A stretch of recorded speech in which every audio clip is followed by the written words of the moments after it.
จำจังหวัดอย่างน้อย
ความหมาย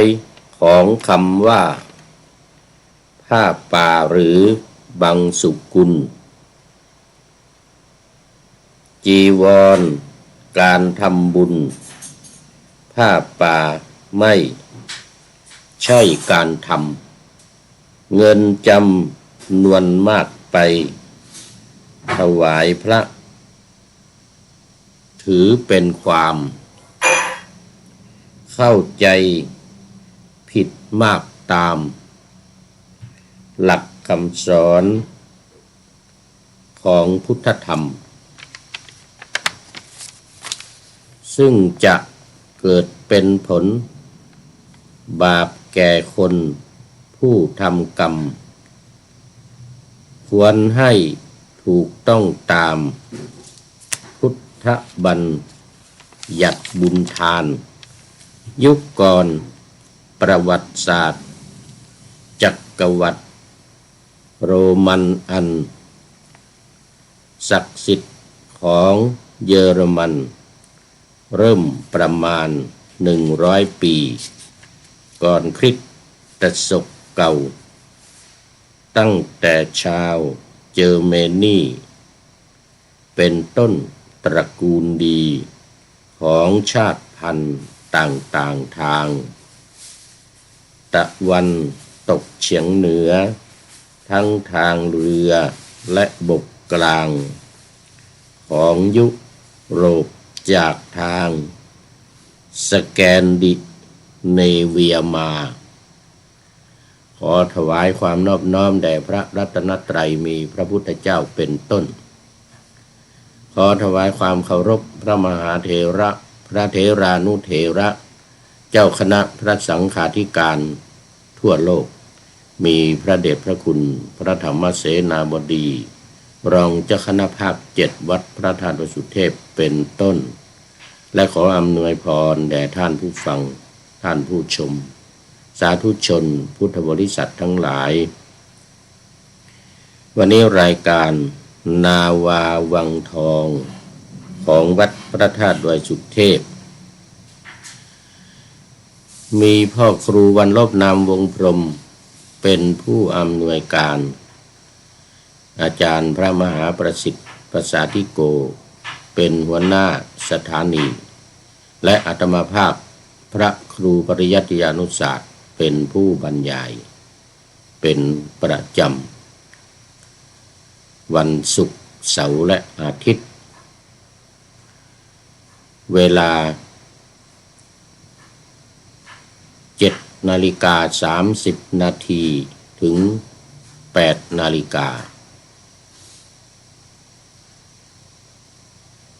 และวันศุกร์กับวันเสาร์เวลา13 ถึง 14 นาฬิกา3 วันแต่5 เวลาและสถานีวิทยุเพื่อการศึกษาพระพุทธศาสนาและวัฒนธรรม วัดฝายหินตำบลสุเทพอำเภอเมืองจังหวัดเชียงใหม่มีท่านพระครูสมุวิศววรกิจโจเป็นผู้อำนวยการออกอากาศเวลา 17 ถึง 18 นาฬิกา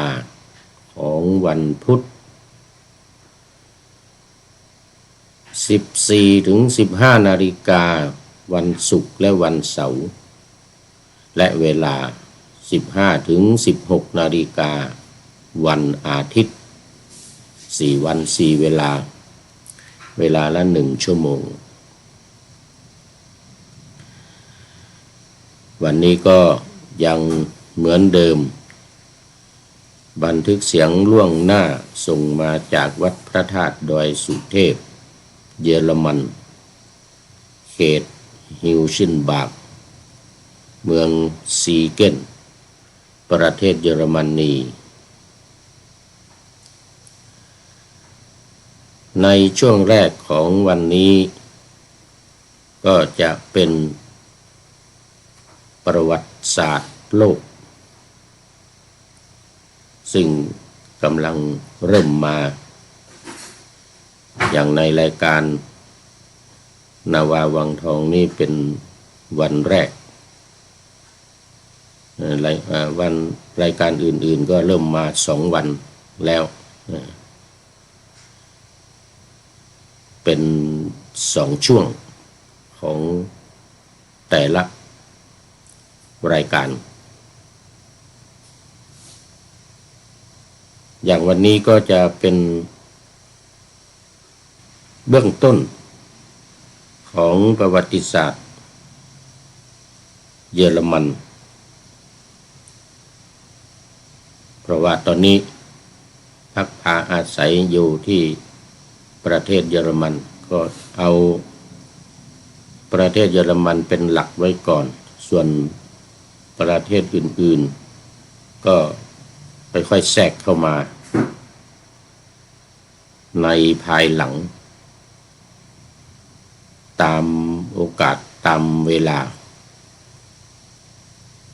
เพราะว่าข้อมูลต่างๆมันก็ยังหายากแต่อยู่ในนี้ข้อมูลของที่นี่ก็มีหาไม่ยากก็หาได้อย่างวันนี้ก็จะเป็นยุคก่อนประวัติศาสตร์และจักรวรรดิโรมันอันศักดิ์สิทธิ์ก็จะได้พูดถึงประวัติศาสตร์เยอรมนีเริ่มต้นที่ประมาณ100 ปีก่อนคริสตศักราช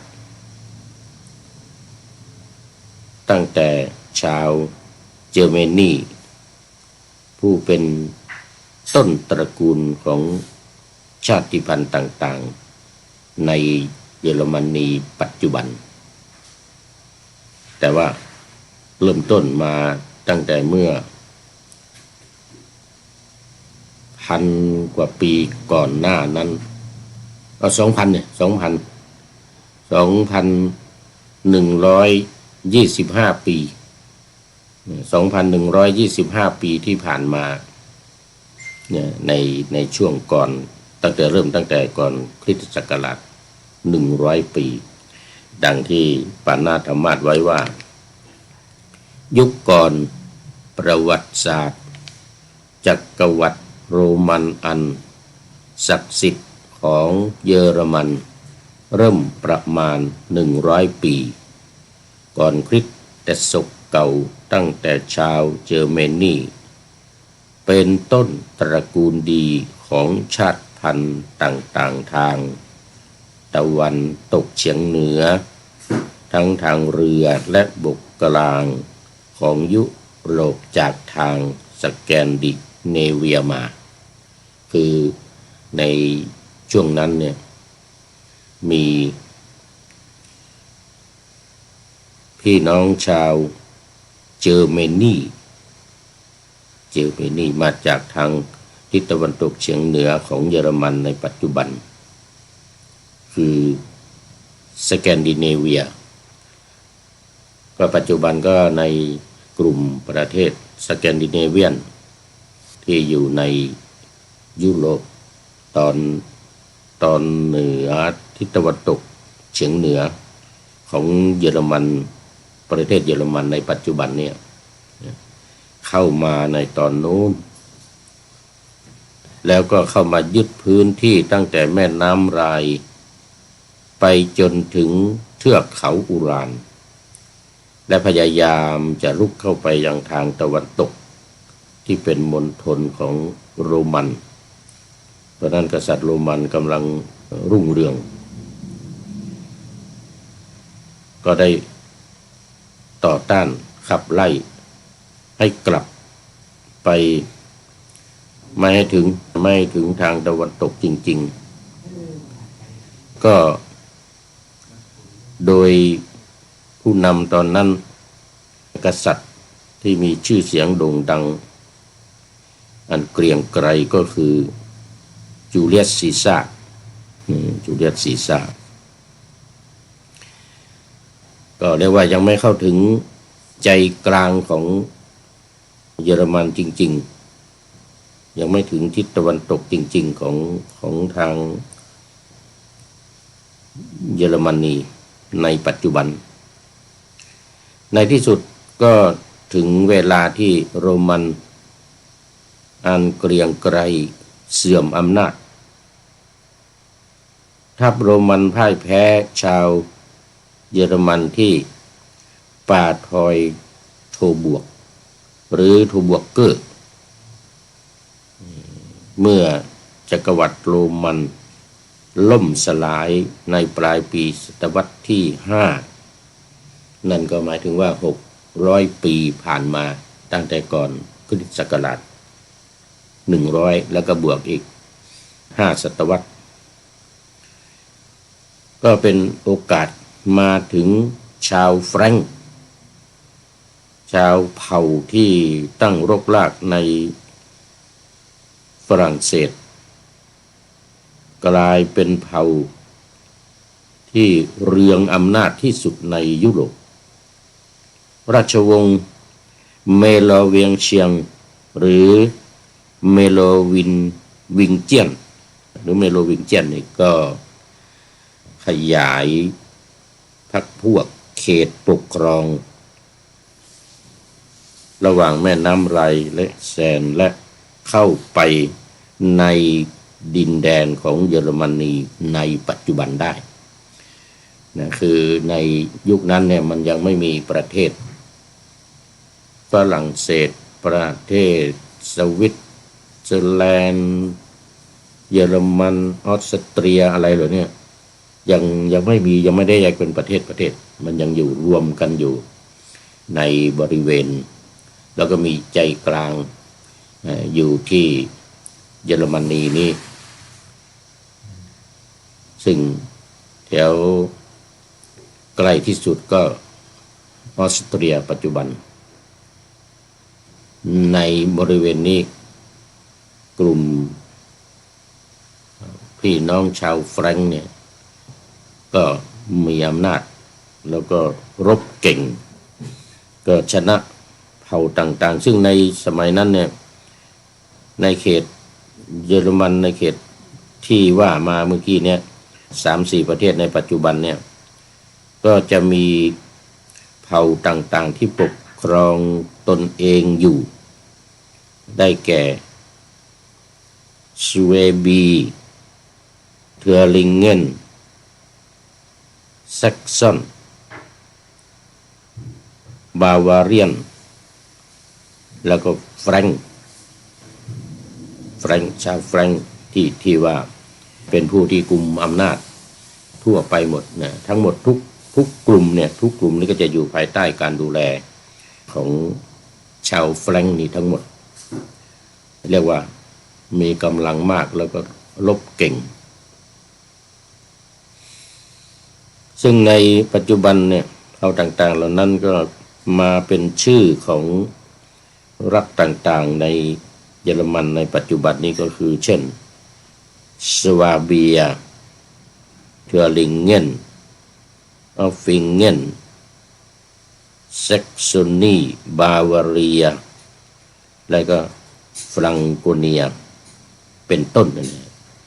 ในปัจจุบันนี้ตามลำดับแต่เผ่าเหล่านี้ก็ต้องตกอยู่ภายใต้อำนาจของ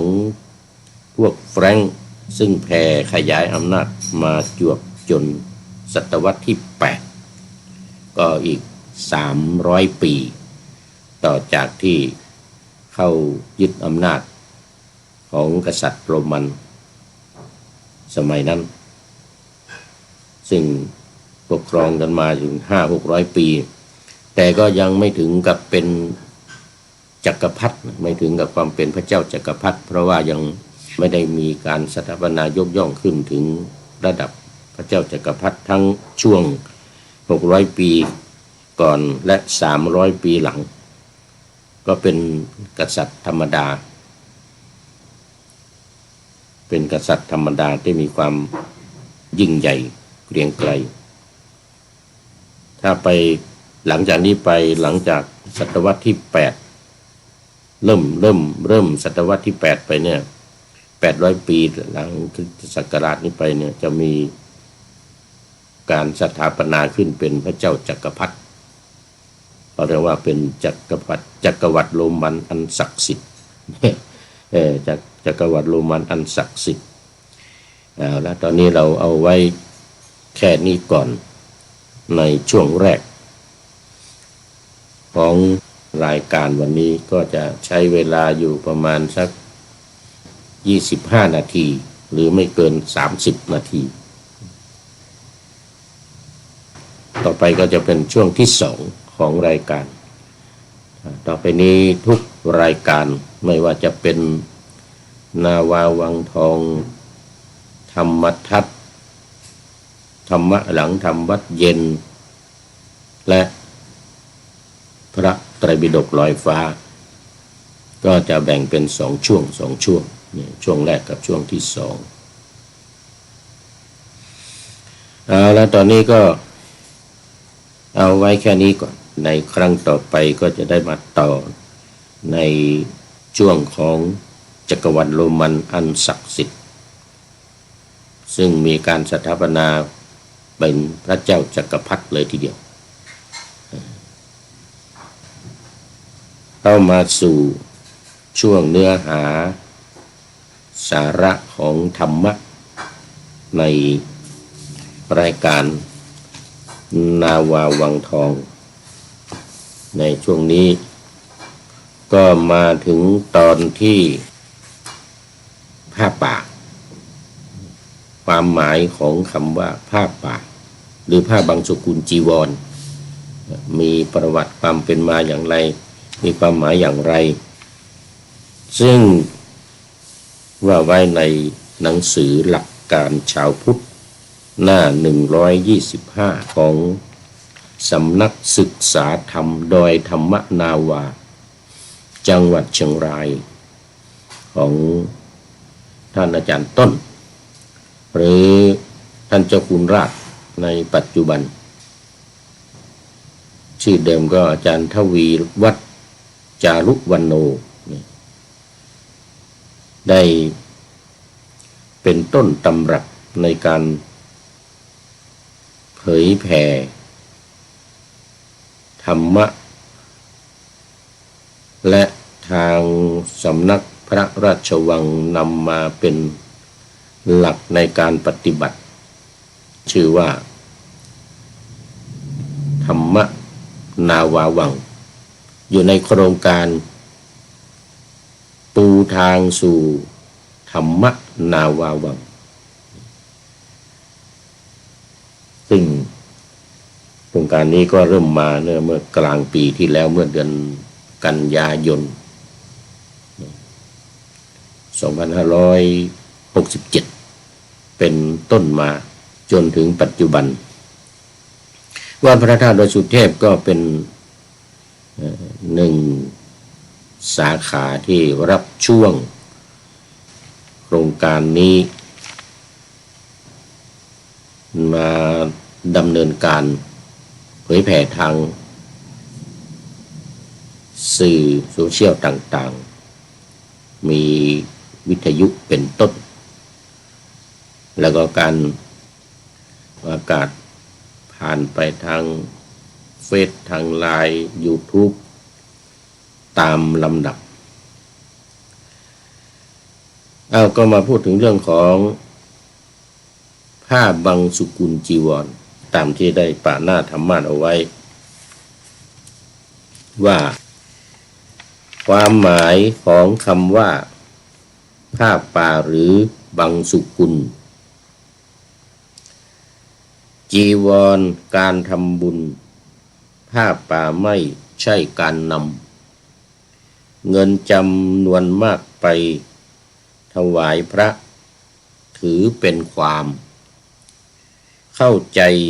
ผิดมากตามหลักคำสอนของพุทธธรรม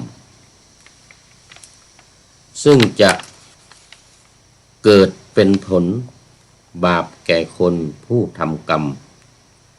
ควรให้ถูกต้องตามพุทธบัญญัติบุญทานอันนี้ก็ปรากฏในหนังสือตามข้อความที่ว่ามาก็คือการทอดผ้าป่าเนี่ยไม่ใช่เรื่องการเงินการทองไม่ใช่เรื่องว่าจะเอาเงินเนี่ยมาถวายพระแต่มีหลักการอยู่ดังที่ปรากฏว่า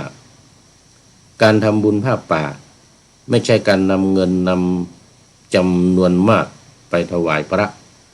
ถือเป็นความเข้าใจผิดอย่างมากผิดจากหลักคำสอนของพระพุทธเจ้าซึ่งจะเกิดเป็นผลบาปแก่ผู้กระทำลงไปควรทำให้ถูกต้องตามพุทธบัญญัติข้อที่พระพุทธเจ้าอนุญาตให้ทำและห้ามไม่ให้ทำจะเกิดเป็นผลบุญมากจึงได้ยกเรื่องราวมาแสดงให้ทราบความหมายของคำว่าผ้าป่าอย่างถูกต้องข้อว่าพึงรู้จักบังสุกุลจีวรผ้าป่าหรือผ้าเปื้อนฝุ่นปังสุเนี่ยปังสุที่แปลว่าฝุ่นนะปังสุแปลว่าฝุ่นกุละเนี่ยหมายถึงสิ่งที่ไม่สะอาดแปดเปื้อนความสกปรกปังสุกุละจีวระจีวรคือผ้าของพระเนี่ยไม่ว่าจะเป็นสังฆาติผ้าอุตราสงผ้าห่มแล้วก็อันตรวาสกผ้านุ่งหรือผ้าสบงที่นุ่งอยู่ข้างในผืนใดผืนหนึ่งหรือทั้งหมดได้แก่ผ้าบังสุกุล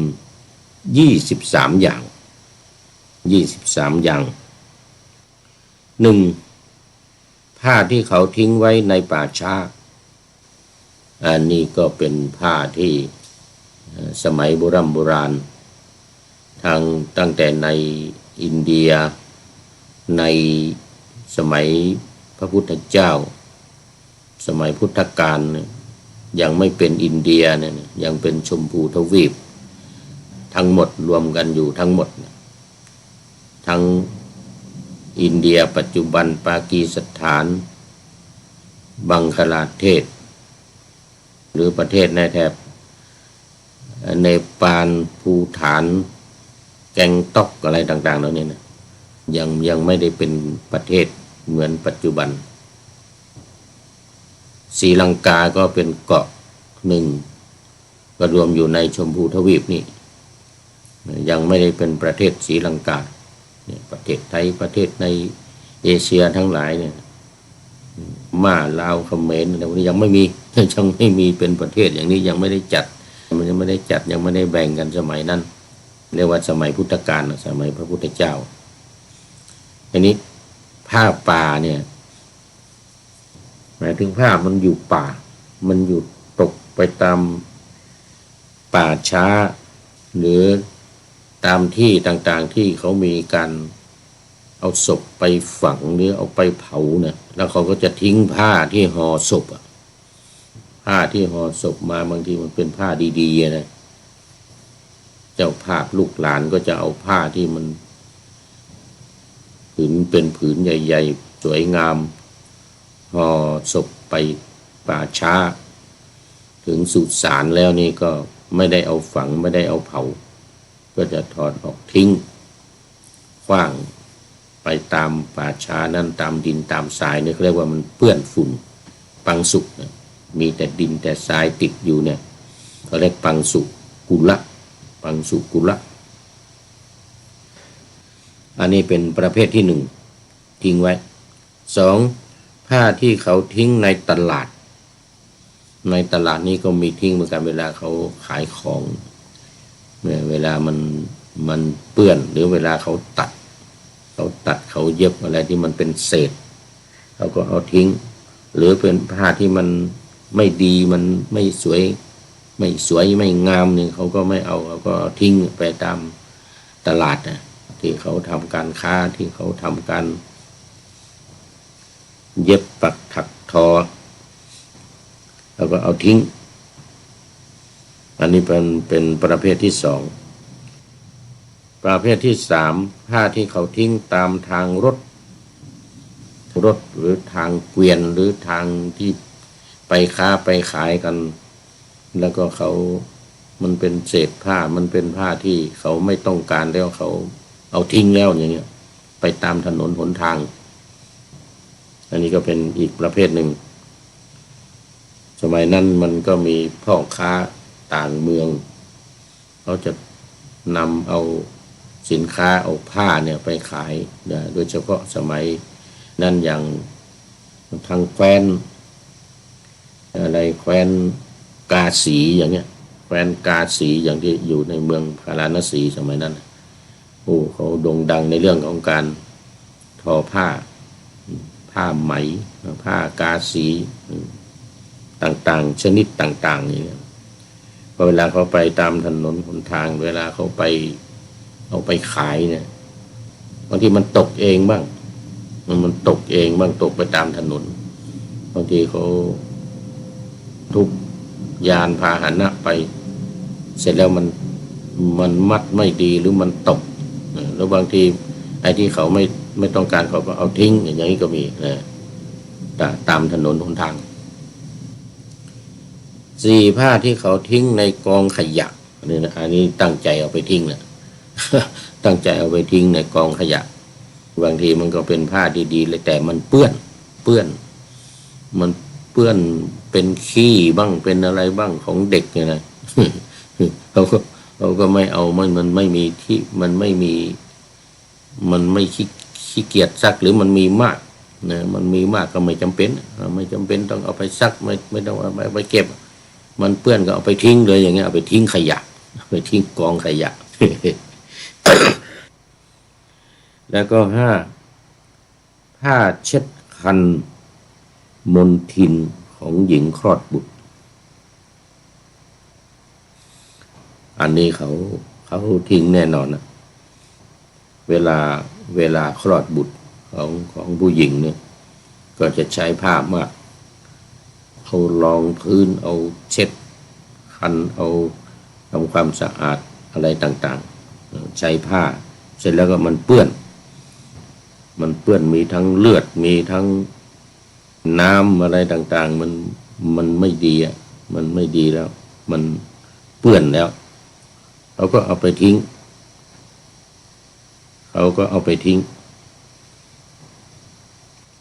หกผ้าที่เขาทิ้งไว้ตามท่าอาบน้ำหรือท่าข้ามที่จะข้ามน้ำไปหรือที่เขาอาบน้ำบางทีมันลืมบางทีเขาก็ลืมบางทีก็ไม่ลืมแต่ว่าไม่เอาแล้วผ้ามีมากสมัยนั้นมันผ้าเยอะแยะ มีมากแล้วเขาก็ไม่เอาบางทีไปเวลาไปอาบน้ำแล้วก็มันก็ฉีกขาดบ้างหรือมันเปื้อนบ้างเปื้อนขี้เปื้อนเยี่ยวอะไรต่างๆเขาก็ไม่เอาเขาก็เอาทิ้งไปตามท่าน้ำนั้นอันนี้ก็เป็นอีกประเภทหนึ่ง7ผ้าที่เขาห่อคนตายไปป่าช้าแล้วนำกลับมาแต่อันนี้ไม่ได้เอาทิ้งเนี่ยไม่ได้เอาทิ้งตามป่าช้าแต่ว่านำกลับจากสุสานจากป่าช้านั้นนำกลับมาบ้านแล้วกลับมาก็เอาตามร้านตามบ้านอะไรต่างๆก็เอาให้ถวายพระหรือเอาให้พระหรือเอาให้คนยากคนจนอะไรต่างๆนี่เขาไม่ได้เอาทิ้งนี่เจ้าของเขาเอากลับมาเวลาเอาห่อศพไปแล้วเนี่ยกลับมาแล้วก็เอามาให้อันนี้ถือว่าเป็นผ้าบางสุกุลจีวรเหมือนกันก็มีพระอยู่ไหนมีนักบวชอยู่ไหนที่ไม่มีผ้านุ่งผ้าห่มเนี่ยเขาก็เอาไปให้เอากลับมาจากสุสานเวลาเอาห่อศพไปนี่เป็นอีกประเภทหนึ่ง8ผ้าอาบน้ำเป็นผ้าอาบน้ำโดยเฉพาะเลยคนทั้งหลายที่อาบน้ำแล้วเป็นผ้าอาบน้ำหรือตั้งใจเอาเป็นผ้าอาบน้ำให้พระให้นักบวชอย่างในปัจจุบันนี้เราก็มีการถวายผ้าอาบน้ำก่อนฤดูกาลฝนฤดูกาลจำพรรษาของพระนี่เวลาเข้าพรรษาแล้ว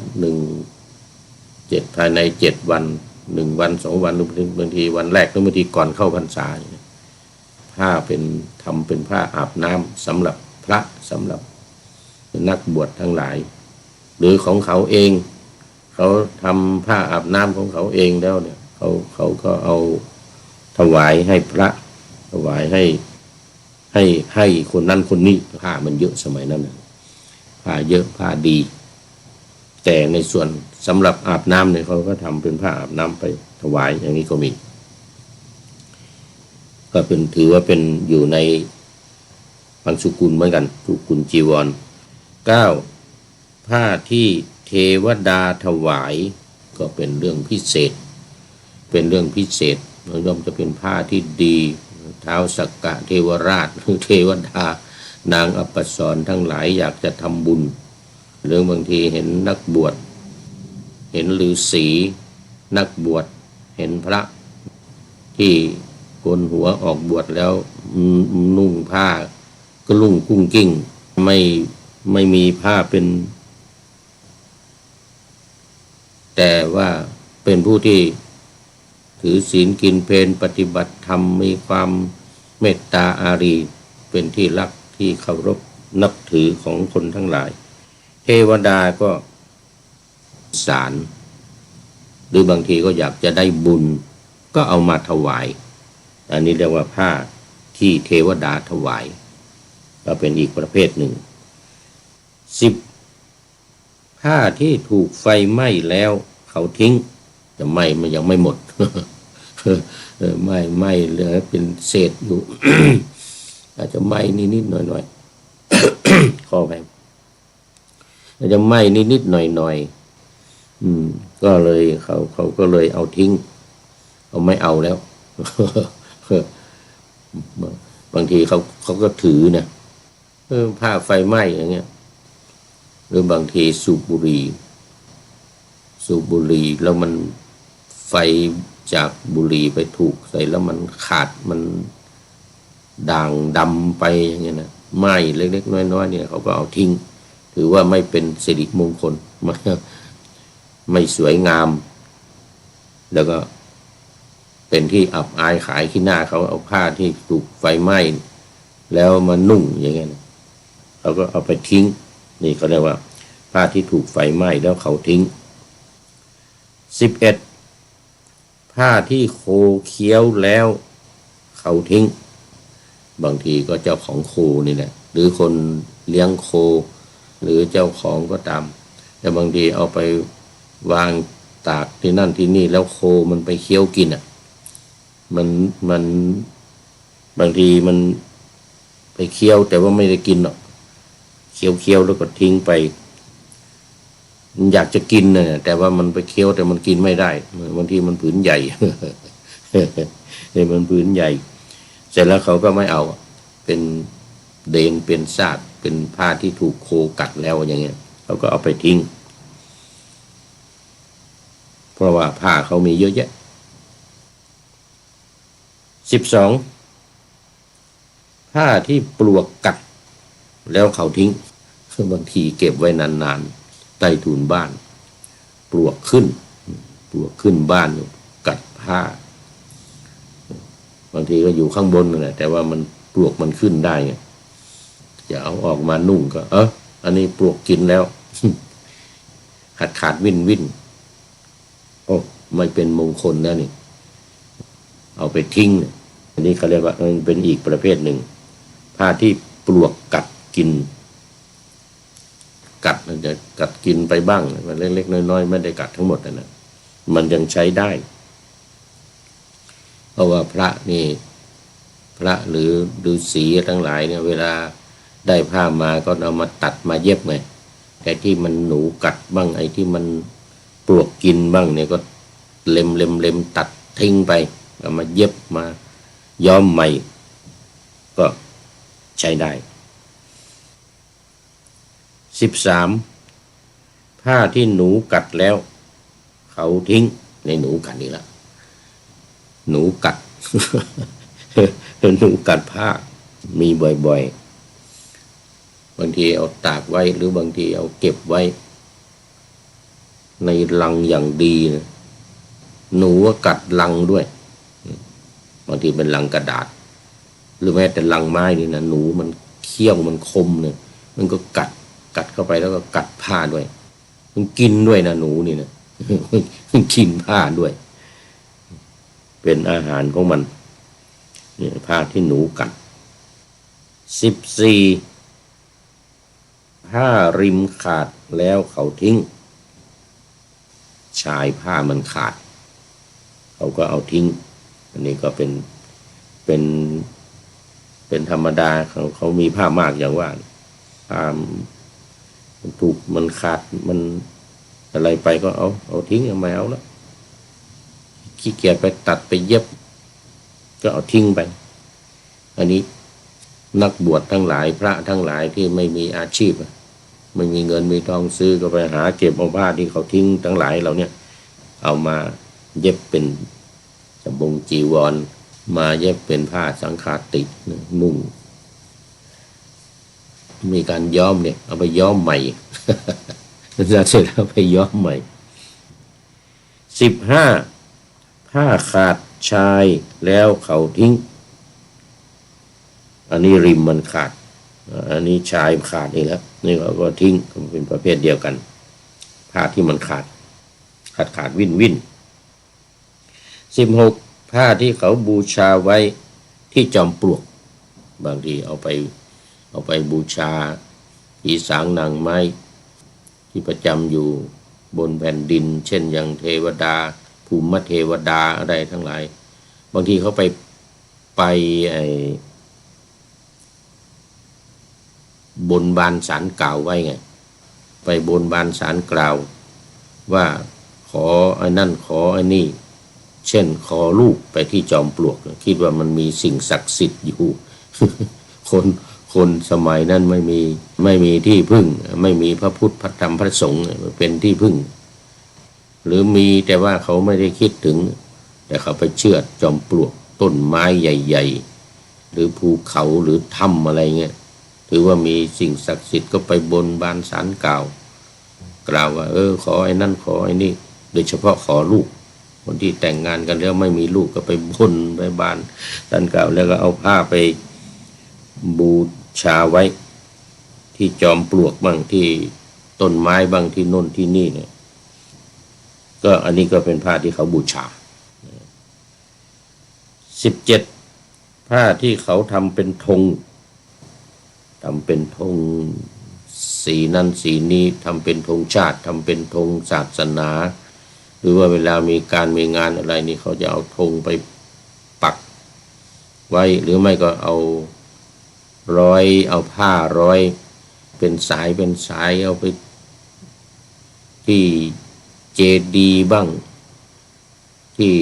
งานการอะไรที่มีเขาจะเอาผ้าไปทำเป็นธงแล้วก็เอาไปห้อยสวยงามเสร็จแล้วพอเสร็จงานแล้วเขาก็ทิ้งเขาไม่เอาแล้วเสร็จงานแล้วเขาก็ไม่เอาแล้วเขาก็ทิ้งพระหรือนักบวชทั้งหลายก็ตามไปเอาพวกนี้แหละมานุ่งนั่นเรียกว่าผ้าบางสุกุลเหมือนกันผ้ามันเปื้อนฝุ่น18ผ้าของภิกษุด้วยกันนี่อันนี้ภิกษุด้วยกันพระด้วยกันแล้วก็อาจจะได้รับมามากได้อติเลกกจีวรมาก็เอาแผ่ผายยายบุญเผื่อเพื่อนหรือก็ทำตามวินัยมันเก็บไว้ไม่ได้เป็นนิสสกีเนี่ยผ้าเป็นนิสสกีปาจิตตีเนี่ยเก็บไว้มากไม่ได้เกิน3 ผืนไม่ได้ที่ได้มาก็ต้องเอาให้คนอื่นให้พระรูปอื่นเป็นการอนุเคราะห์เขาด้วยนะช่วยเหลือบางทีไม่มีจีวรสบงของภิกษุด้วยกันนี่แหละก็เอาให้กัน18 19ผ้าที่คลื่นทะเลซัดขึ้นฝั่งนี่มันมีอีกนี่มันที่เขาพ่อค้าที่เขาไปทางทะเลบางทีมันหลุดมันตกในเรือเนี่ยใส่เรือไปบางทีเขาก็ทิ้งบ้างเขาก็ไม่เอาแล้วก็มันซัดขึ้นมาบนฝั่งมันลอยน้ำไหลน้ำมาซัดขึ้นมาบนฝั่งก็เป็นผ้าที่ไม่มีเจ้าของบางสุกุลเอา20ผ้าที่เขาทิ้งไว้ในที่ราชาภิเษกอันนี้งานใหญ่งานราชาภิเษกของพระเจ้าแผ่นดินพระราชามหากษัตริย์ที่เขามีงานราชาภิเษกเป็นพระราชาเนี่ยมีมูลธาภิเษกการอาบน้ำเสร็จแล้วผ้ามันเปื้อนผ้าที่อาบน้ำเอาทิ้งนี่ของพระราชาอันนี้ระดับสูงเนี่ยผ้าคงจะเป็นผ้าดีผ้าไหมผ้าสักการะอะไรต่างๆเป็นของดีแต่ว่าเขาใช้แล้วในงานราชาภิเษกเนี่ยมีการภิเษกคนใดคนหนึ่งขึ้นเป็นพระราชาเนี่ยเขามีผ้าจำนวนมากมายนะเอาไปนุ่งไปทรงไปให้บางทีมันมีมากเขาก็เอาทิ้งไว้พอเสร็จงานเสร็จพิธีแล้วเนี่ยก็อาจจะทำเอาไปปูหรือเอาไปขึงไปบังอะไรต่างๆก็เอาทิ้งอันนี้นี่งานราชาภิเษก21ข้อที่21ผ้าที่ตกอยู่ในหนทางผ้าที่ตกอยู่ในหนทางนี่มีเป็นลักษณะเดียวกันกับข้อ1ที่ผ่านมานะแต่นั่นเขาทิ้งอันนี้เขาทิ้งอันนี้มันตกเองมันตกเองมันหลุดมันหายเกวียนอาจจะพังหรือว่ามันมัดไม่ดีอะไรเนี่ยมันตกของมันไปตกไปเอง22ผ้าที่ถูกลมหอบไปลมมันพัดไปเวลาเอาไปตากเวลาซักแล้วเอาไปตากไม่ได้หนีบไม่ได้มีเหล็กหนีบไว้หรือตะขออะไรมัดผูกไว้เนี่ยเวลาลมมามันก็หอบไปหายไปมันไปตกที่ไหนก็เรียกว่าผ้าที่มันถูกลมหอบไปลมหอบมานี่ไม่มีเจ้าของเลยก็อันนี้เลยบางสุกุลเอาผ้านี้ไม่มีเจ้าของไม่หังปาปุนาติอะไรเนี่ยถึงแก่ข้าพเจ้าอะไรถึงแก่ข้าพเจ้าไม่มีใครเป็นเจ้าของแล้วอันนี้เรียกว่าลมหอบมา ผ้าสำเร็จด้วยฤทธิ อ๋ออันนี้สำคัญ23ผ้าสำเร็จด้วยฤทธิ์นี่อย่างที่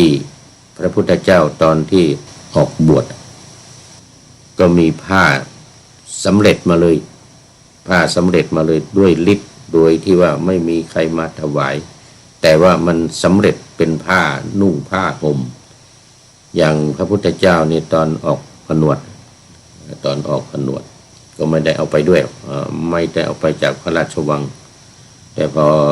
อธิษฐานทิ้งม้าคันธกะแล้วออกบวชบอกให้ฉันนะกลับเข้าบวชผ้ามันเกิดขึ้นเองเลยด้วยฤทธิ์ของเจ้าคนเจ้าตัว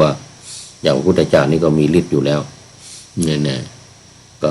ผ้าเกิดขึ้นมาเองบาทก็เกิดขึ้นมาเองแต่ตามประวัติก็ว่ามีท้าวสักกะพญาอินทร์เนี่ยนะเอามาถวายว่างั้นนะแต่ว่าอันนี้นี่มันด้วยฤทธิ์ของเขาเองด้วยของตัวเองยังมีอรหันตสาวกบางรูปที่บรรลุอรหันต์แล้วเนี่ยอยากจะบวชเนี่ยก็ปรากฏว่าไม่ต้องไปหาผ้าที่ไหนผ้าปรากฏขึ้นมาด้วยฤทธิ์ของตัวเองเลยด้วยฤทธิ์ด้วยอำนาจของตัวเองอันนี้ก็มีตามประวัติของอรหันตสาวกก็มีหลายรูปแต่บางรูปก็ต้องไปหาแล้วโดนโคขวิดตายก็มี ไม่เกิดไม่มีฤทธิ์ ไม่มีฤทธิ์ผ้าไม่เกิดเองต้องไปหาอันนี้เขาอ้างอิงจากอรรถกถาอังคุตรนิกายอริยวังสสูตรอันนี้อยู่ในอังคุตรนิกายน่าจะเล่มที่20เป็นต้นไปอังคุตรนิกายเล่มที่20เป็นต้นไปถึง25หรือยังไงเนี่ยนะนี่ต้องไม่แน่ใจว่าเป็นเล่มที่เท่าไหร่ไม่ได้บอกว่าเป็นเล่มที่เท่าไหร่นี่เป็นอรรถกถาของอังคุตรนิกายซึ่งในอริยวังสสูตรนำมาลงไว้ในหนังสือนำมาลงไว้ดังนั้นวันนี้พูดถึงเรื่องของผ้าบังสุกุลจีวรเป็นพระเรานี่เนี่ยสมัยปัจจุบันหรือสมัยพุทธกาลการที่ไปงานศพปัจจุบันนี้ไปงานศพเขาก็เอาผ้าไปทอดมีพิธีทอดผ้าบังสุกุลนะมันจะจัดอยู่ในข้อไหนในนี้ไม่มีเนี่ย ไม่มีพิธีมีผ้าที่เขาห่อศพที่เขาทิ้งไว้ในป่าช้าอันนี้ก็ถือว่าเป็นในผ้าที่เขาทอดทิ้งไว้ในป่าช้าเวลาเอาศพไปแต่นี่มีอยู่ข้อหนึ่งในข้อที่7ว่าถ้าห่อคนตายในป่าช้าแล้วเขานำกลับมาแต่ว่าในงานปัจจุบันนี้เขาไม่ได้นำกลับมาเนี่ยก็เตรียมไปวางที่นั่นเลยวางแล้วก็นิมนต์พระไปรับไปบังสุกุลก็อยู่ในแต่ประเพณีต่างๆที่เราทำกันอยู่ในปัจจุบันก็อยู่ในประเภทนี้ก็มีนะในประเภทที่ผ้าเอาไปทอดเป็นพิธีไม่ว่าจะเป็นพิธีราชพิธีหลวงก็เอาผ้าเหล่านี้ไปวางนิมนต์พระไปรับอย่างเงี้ยก็จะจัดอยู่ในประเภทที่ว่าผ้าที่เขาห่อศพนำไปแต่ว่าถึงว่าไม่ได้ห่อศพก็ตามเป็นการจัดเตรียมไปเพื่อที่จะวางถวายพระโดยเฉพาะก็มีไม่ใช่ประเภททิ้งเป็นประเภทถวายจะอยู่ในประเภทของผ้าอาบน้ำผ้าที่อาบน้ำเหล่านี้ก็อาจจะจัดอยู่ในประเภทเดียวกันได้สำหรับทั้งหมดมี23ชนิดเดี๋ยวทบทวนอีก เดี๋ยวทบทวนอีกหน่อยว่าผ้าบางสุกุลจีวรเนี่ย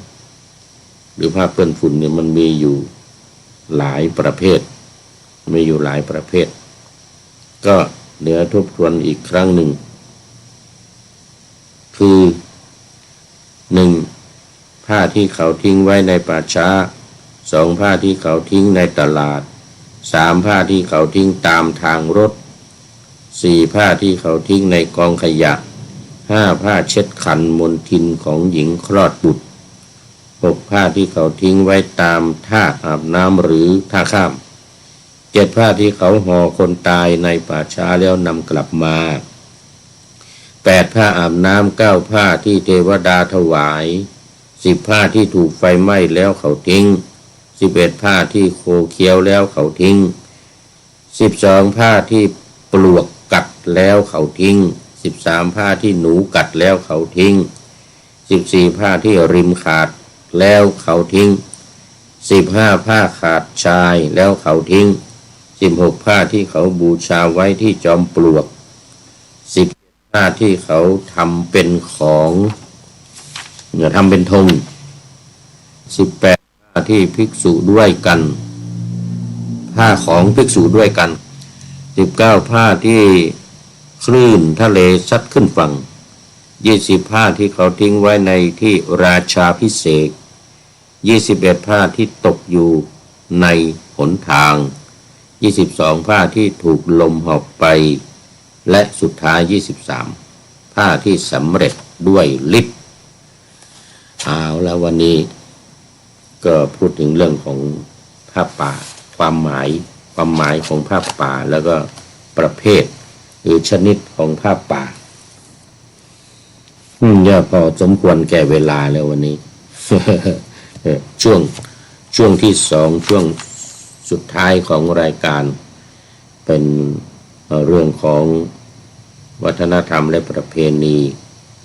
การถือผ้าบางสุกุลซึ่งก็มีตามวินัยของพระที่ให้ถือหรือบางทีเป็นก็เรียกว่าเป็นองค์ของพระธุดงค์ถือผ้าบางสุกุลเป็นวัดอย่างเงี้ยก็ไปถือเอาแต่ผ้าประเภทเนี่ยผ้า23ประเภทนี้เท่านั้นใครบางประเภทก็มีถวายเหมือนกันใครนำมาถวายเป็นอติเลก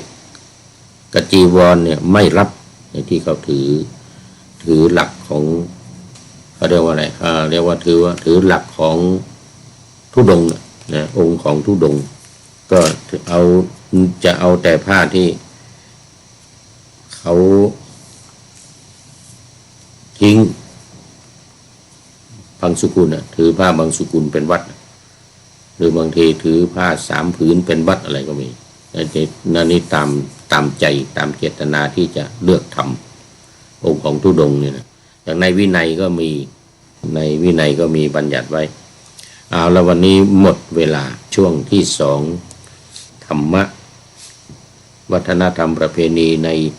ของชาวพุทธของการปฏิบัติเกี่ยวกับการนุ่งห่มผ้าของพระ